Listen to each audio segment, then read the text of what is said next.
everybody, it is Calxiyn here. If you guys enjoyed this video, you guys should become patrons over on Patreon if you want to directly support the channel. But of course, you guys should subscribe, ring the notification bell, and follow us over on social media. And speaking of patrons, so Josh Berger over on Patreon requested a video basically like to analyze, you know, Raven and Yang's songs and stuff like that. Originally it was supposed to be how Yang is destined to end up like Raven, but as I sort of developed the video more, I found something kind of interesting that I wanted to talk about with you guys. He does have his own YouTube channel, and he did a video where he analyzed some of like the family leitmotifs of some of the other RWBY characters. So like I think he did Weiss and Winter and then Ruby and Crow. Anyway, I'll link that because I think that's really cool. You know, Hunter doesn't really care about RWBY's music, but I sort of have like an ear for stuff like that, and so like that's always really interesting to me. And so the reason why like the concept has sort of deviated from what we sort of originally requested is because as we sort of kept like, or as I guess, because I did this video by myself, as I sort of like looked into it more, I think that things come back to the Stark generation theory. And so if you guys don't know what that is, it's sort of like the Stark generation theory is more about roles, not necessarily personality traits, but basically it's like Ty is supposed to be Yang, Raven's supposed to be Blake, Weiss is supposed to be Crow, and then Ruby is supposed to be Summer. And so that's a whole other video, you guys can see that. But as I looked into this more, I think I've sort of come to the conclusion. I think that each RWBY character has a trait that relates to one of their parents, if that makes sense. And so I think that it's not necessarily the Stark drop down, if that makes sense. I think it's directly like parent related instead of the Stark generation theory for the sake of this video. You know what I mean? And so basically the way I'll explain this is that we're going to put the Stark generation theory aside and focus on actual family relations. So instead of like Crow being like, you know, Weiss in the Stark generation theory, I think that each parent embodies a trait that their children either do not want or, you know, that has become distorted in their parents. And so the best example is Weiss. Like Weiss's mother like drinks alone in the garden, and it seems like she's pretty isolated from the world, and she's isolated from the world because of you know, because of Jacques, right? And I think that Weiss does not want that fate. Like she has a whole song like The Path of Isolation and In Life Is Mine. Like she's basically threatened the same as her mother was probably threatened. Like Jacques just wants to like lock her up in the house and tell everyone she's crazy, and then they'll just never see her again, sort of thing, right? And so I feel like that's what I mean, is that each parent has a trait that, you know, their child you know, does not want to embody as well, or like a trait that has become distorted. You know what I mean? And so it's mostly an opposite thing, but I talk about distortion because I think that's very true with Yang and Raven, and that's what I'll get to. So I guess the same thing, like Tai Yang has a quiet life away from all the battle, away from Ozpin and all that. But Yang says, you know, in Volume 2, she wants this life of adventure and thrills and excitement, right? And so that's what I mean. It's like, you know, Weiss's mother is isolated, but Weiss wants to escape from the isolation. Tai Yang lives this quiet sort of life, but Yang does not want that quiet life. It's sort of this interesting contrast if you guys look into it more.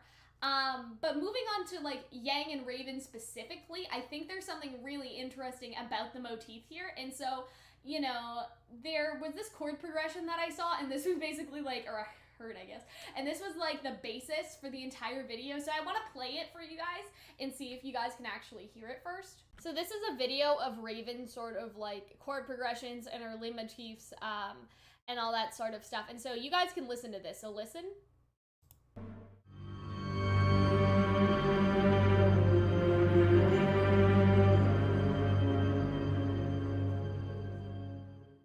Okay. And that one actually comes up a lot. And so to me, I already know, but you guys, you know, take a minute, pause the video, think about what it sounds like.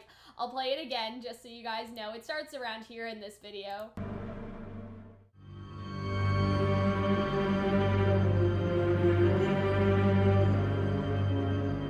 Okay. And now if we switch over to I Burn, right? Listen to this.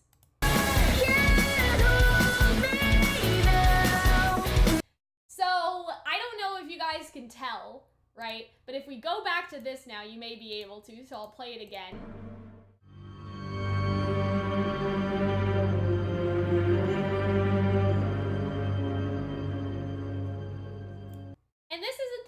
similar chord progression that they both have, but this is the most interesting one to me, at least for the purposes of the video. But I'm gonna try to, like, you know, point out the notes for you guys if you guys still can't get it. So that would be can't.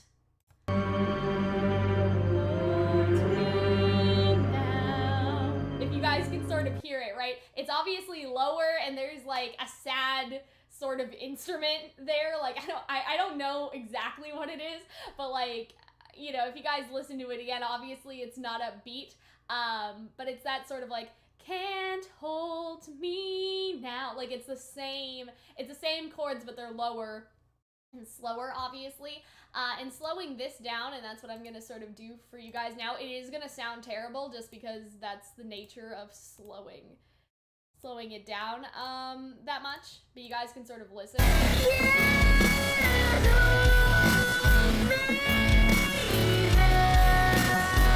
So yeah, that is sort of something that they both share in both of their music. And so you guys may be like, but Cal, like, what does this actually mean? Right? Like, why does this matter? And so that's what I think the trait is that is distorted in Raven, but Yang also has. That's the thing that they sort of share. It's not necessarily an opposite, but it sort of is, right? And so, you know, the full course of I Burn is, you know, can't hold me now, you got nothing that can stop me, I burn, swing all you want, like a fever I will take you down.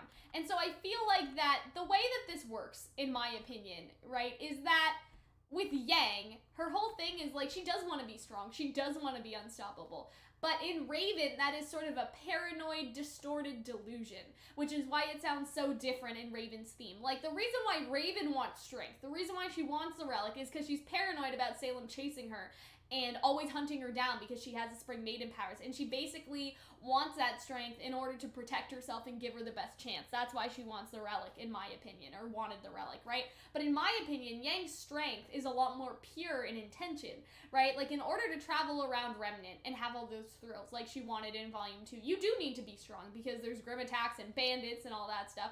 Like, you know what I mean? And pure in intention, because it's not only strength, sort of, you know, to go around and like have a thrilling life now, because obviously they're off to save the world, but it's also sort of that strength to protect what matters, right? Whereas Raven is afraid, and that's why she sort of wants that strength. She wants to be unstoppable because she is afraid and all of that. And so this is where they sort of like fork off, if that makes sense. So if you think about like Willow alone drinking in the garden, right? Like, Weiss could have had a similar fate, but the path sort of forked, and now Weiss is down another path, right? Like, she'll never be alone, she'll never be contained or silenced by her father, but, you know, the same thing sort of happens with Raven and Yang. And I think that, here's my argument too. I think that Raven has some sort of Salem-related PTSD because of everything that she knows about Salem, everything that she saw. And so it's almost like the way that, you know, Raven decided to deal with her PTSD or whatever is, you know, to chase this paranoid idea of strength and having to be on the move, like, as a tribe and run away day after day and sort of have this strength in numbers and be on the run. And, like, this could have happened to Yang. Like, she could have lived her life in fear of Adam and hid and ran and all that stuff. You know, just sort of stayed with Ty and, you know, all of that stuff. I guess it is running away. What Raven is doing is running away from the main problem, right? And she's sort of running away in a sense that she is keeping the tribe around her, I think, as meat shields to some extent. Like, if they get them first before it gets her, she has time to run away. Her whole semblance is running away. It's making portals to disappear and go to other people, right? And like Yang could have been very similar in that paranoid delusion of strength. She could have wanted to be strong to get revenge, or she could have wanted, you know, sort of the same paranoid strength, so no one could defeat her and no one could hurt her again. But I think that, you know, Raven lives her life in fear. Yang fought him and won. That is the contrast between that. And so that's why I think that it's almost the opposite. Like, I don't think any of the kids are destined to be like their parents, right? And I don't think that Yang is destined to be like Raven, because in a lot of ways, I feel like it's almost the purpose that all of the RWBY characters will somehow deeply contrast their parents, right? And this is just one of the best examples that is perfectly captured by that one lyric and that one chord in the song, right? Because in order to save the world and rescue the world from Salem, they can't make the same mistakes that their parents did while working with Ozpin. And obviously, like, Weiss's parents didn't get involved in all that Ozpin stuff, so with them it's not necessarily the same thing, but it's, you know, you can't repeat the same mistakes as your parents. And Yang has sort of gotten over one of the mistakes that Raven continues to make. And we can sort of see that in their sort of motif. So I think this is really interesting to look at. But yeah, I hope you guys enjoyed. Remember to just, remember too, I was like, what do I want to say first? To subscribe to me or subscribe to Josh? You guys should subscribe to both of us. You guys should subscribe to, again, it's Josh Burger. If you guys look up Josh Burger RWBY, you should be able to see it. But yeah, you guys should subscribe, follow me on social media. And if you guys are interested in Patreon, our outro does have more information. So we will see you guys next time. Bye. I hope that you guys enjoyed the video. I'm just going to take a moment here to thank our patrons over on Patreon and our Discord server moderators who are a part of our community. CalPals at the $2 tier get exclusive access to our CalPals community Discord server, exclusive access to our video scripts, exclusive access to schedules, updates, polls, the live podcast, and the chat to ask questions for our monthly Q&A. They also get the name feature at the end of every video. There's also a special reward. At the beginning of every month, CalPals will be able to vote for me to watch the first episode of whatever anime or cartoon that they want. This encourages us to watch some cool new anime that you guys may want us to see, or maybe you just want us to watch like the first episode of some crazy like quirky anime where we never like react to the entire series, but you guys are just like, wow, this is like so weird and so crazy, I just want to see them react to the first episode. The Caterpillars at the $5 tier have access to all previous rewards, and they also have access to our videos a week in advance early access, so that's a week early before they are released onto YouTube. And there's also a special reward. Patrons at this tier will get access to an exclusive reaction series that'll be posted for patrons and patrons only. It will not be public to YouTube until after it's finished and another Patreon exclusive series has started. So basically, the patrons get their own anime reaction series of whatever anime that they vote for, and it's just for them. It won't be on YouTube, so it's totally for patrons and to the benefit of all of the wonderful patrons who support us at this tier. The Calxiyn have access to all previous rewards, exclusive access to our videos as soon as they're ready, and so in the past this has been, say, 14 days, so 2 weeks in advance, sometimes 30 days in advance, so like a month early, sometimes they've been 60 days in advance, so imagine getting to watch the videos on our channel basically 2 months before anyone else, because it does happen depending on how much Hunter and I pre-record in advance. They also have the ability to invite one of their friends into the Discord server without them needing to pledge on Patreon, so if you have a friend that loves the cartoons that we react to, or the anime we react to, or, the video games, cartoons, and anime we do discussion videos on, you can bring them as a part of our community without them having to need to pledge. But they also get a special reward, and this is 3 video tickets. So these can be used to request videos. 1 ticket equals 10 minutes, so if you guys have seen, we've done a lot of shipping video requests, we've done a lot of reaction requests that say pay Patreon video in the brackets, and so those are videos that patrons have used their tickets on to get us to do for them.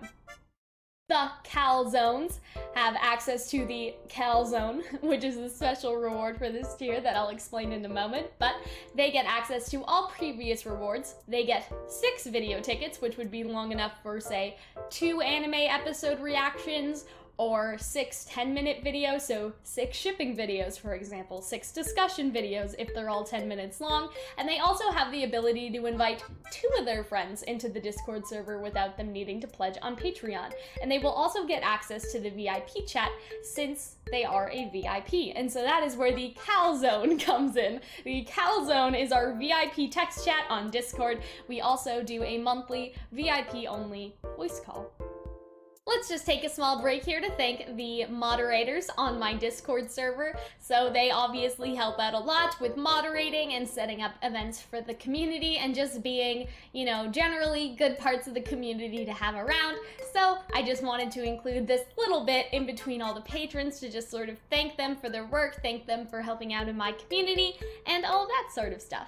The Calxiyn have access to all previous rewards, 15 video tickets, the ability to add me as a friend on Discord so I can go ahead and make a private group chat with them so they have direct private access to us, the ability to invite 3 of their friends onto the Discord server without them needing to pledge on Patreon. Those friends will also get access to the VIP chat as well. And their special reward is auto-hosting their live streams on my Twitch and being able to promote their videos in the Discord server. The Catastrophes have access to all previous rewards, 30 video tickets, access to my private Instagram, Snapchat, and a private group with just Hunter and I. They have the ability to invite 5 of their friends into the Discord server without them needing to pledge over on Patreon, and those friends will also get access to the VIP chat since at the $100 tier you are of course a VIP. For the special reward, we would make videos and collaborate together, so we could write the script together, record the lines together, edit and post the video on my channel. They would be sort of credited and all of their links would be posted in the description and all of that normal stuff that you would expect from a collaboration like this. But obviously it is a very special project because it would be, you know, from a patron, it would be sort of a community project, and that's why it's one of my favorite special rewards. So again, one big thank you to all the patrons over on Patreon who help keep the channel alive. I love you guys, and I will see you in the next video. Bye.